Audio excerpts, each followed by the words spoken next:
First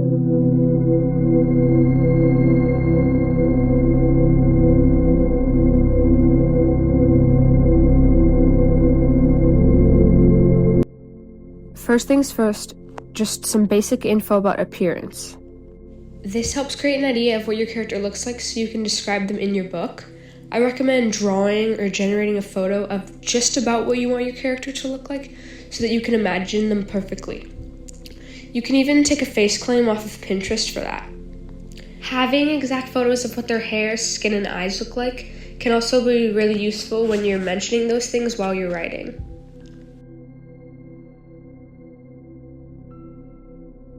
Now, just your character's name and birthday.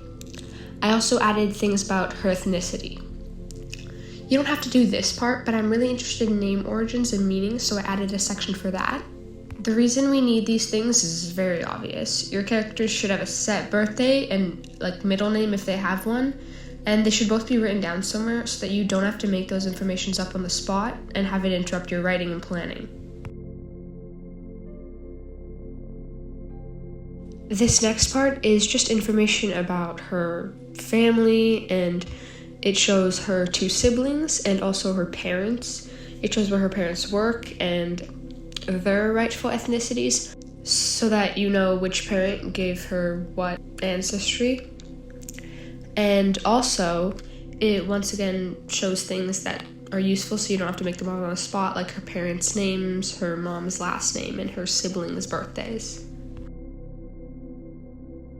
This next part is probably one of the most important parts in your character board. Without these, your character just doesn't exist. So these are the very simple things you need for figuring out your character's personality, but I added a list of traits that come in handy sometimes when I'm trying to figure out which character in my story can do which thing or how Julie should act in certain scenes. I also added her handwriting, which you don't have to do, but it's just an interesting thing, and I've used it in a lot of my edits. If you haven't noticed, I've used the other character's handwriting. I haven't gotten to hers yet.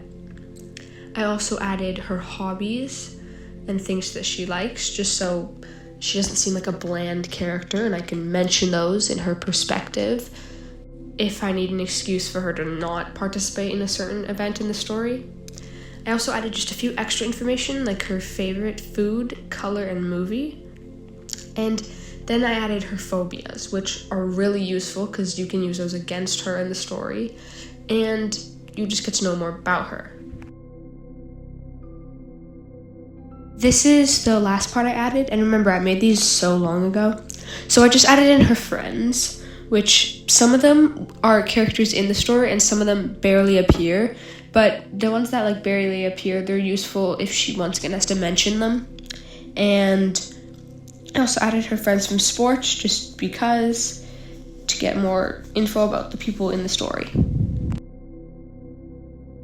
I also answered a list of questions on the back of their papers, which was really useful. And the questions helped me a lot. I got this picture from Pinterest, and it's just really useful. It has a lot of useful questions, and I answered all of these, and sometimes it made me know more about my character, and I was able to go deeper into things, and a lot of it has been really helpful. You can find so many useful pictures on Pinterest and lists, and if you just research online, there's so many guides that don't give you a cheat too much. It's just trying to help you, and it really does help a lot. There are so many things that you can learn from that and just reading. So yeah, thank you so much for watching this. I hope it helps.